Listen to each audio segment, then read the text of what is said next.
Obama promised to keep it upbeat and brief in last night's State of the Union speech. Did he? I don't know. Good morning, Dr. Jeff Engel, director of the Center for Presidential History at SMU. You call it surprisingly confrontational, especially for a president going into his final year in office. It's true. Historically, a president in their final year and their final State of the Union, the final chance to really address the nation with the whole world watching, really, tries to be above the fray, tries to be nonpartisan, tries to speak to history and to legacy.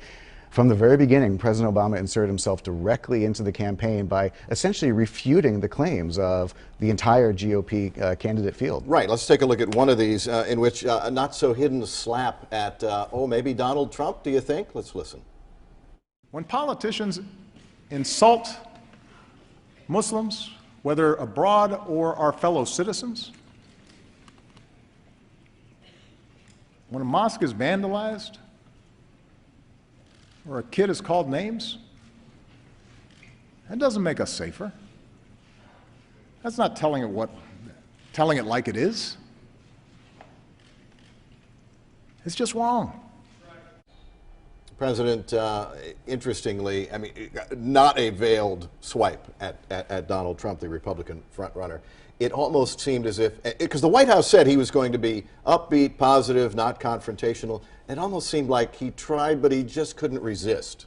Well, he couldn't resist because he's trying to speak to history at this point. I mean, he has a story that he wanted to tell. He wanted to tell the story of job creation and of growth and of enhanced military power, which some people would dispute. But he also, at the same time, wanted to speak to the culture of the country. Right. He was really quite upset throughout the speech, multiple references with people who, A, peddled in fear, as he said, and B, who did not necessarily recognize facts as a way to make decisions. And one of the, as the president sees it, facts would be climate change. Exactly. He kind of addressed the Flat Earth Society, the people, and there are many of them in the audience who deny climate change.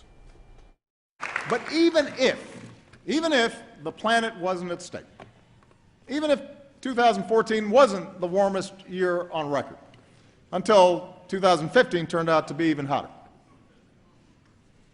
why would we want to pass up the chance for American businesses to produce and sell the energy of the future?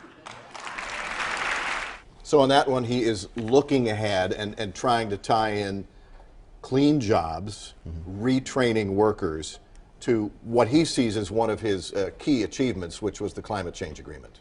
Exactly. And actually, I really love this line by the president because it's one of those lines that will look different on print than it does when you actually watch it. When he says, even if you didn't think that climate change is occurring, that's you have to see the twinkle in his eye, the sort of angry twinkle in his eye, yeah. Derisive twinkle. It's really an effective strategy.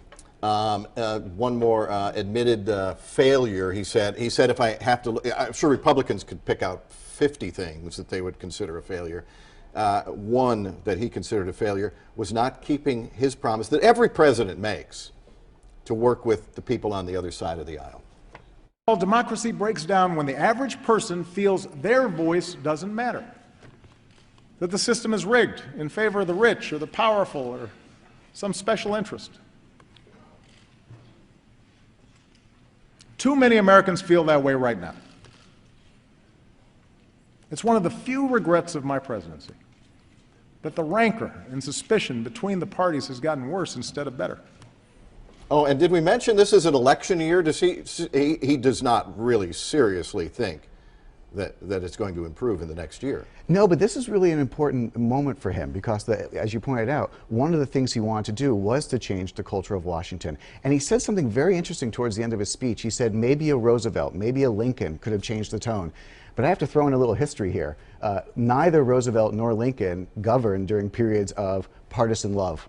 Lincoln obviously had a civil war, and Roosevelt was considered an enemy, a traitor to his class. But people hated Roosevelt. Now, that doesn't necessarily mean that Congress was as partisan at that time in the 1930s, but this is not a president that you could look to really and say he was able to bridge a divide. It was an admission of a personal failing, though. I am not as great as diplomatic as a touch of humility, which may have sold to a lot of people. Well, and he came in with such high expectations. Right. you know, sky-high expectations, you know, walk-on-water expectations in many ways about changing the culture. And that's really just quite difficult to do. Let's talk about a rising star in the Republican Party briefly. That would be South Carolina Governor Nikki Haley, who delivered, she didn't call it a response, she called it the Republican address, also taking a swipe at Mr. Trump. Today, we live in a time of threats like few others in recent memory.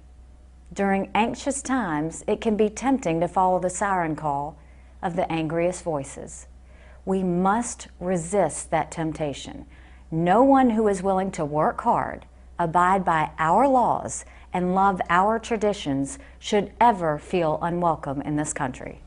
And the response from very conservative Republicans is outrage and anger at Nikki Haley, not just Nikki Haley, but the Republican Party establishment for feeding on their own, attacking Donald Trump. Exactly. Haley had actually been talked about as a possible vice presidential candidate. She's a very popular candidate throughout the party. She also has a good child of immigrant story to tell, and she's a woman, which also looks good on the ticket. But frankly, at this point, if Donald Trump is a nominee, it's hard to see that she could walk back those statements in order to join the ticket with him. Right, and it was interesting that really this was seen as you're being the mouthpiece of the Republican establishment, not of Republican voters. Exactly, exactly. And I think it really speaks to a problem that Trump has, and frankly that Cruz has as well, that both of them are rising in the polls, but they haven't actually gotten enough traction throughout the party, right, just with the base that seems to be showing up at their rallies. All right, thanks very much. We appreciate it. Always good to see you.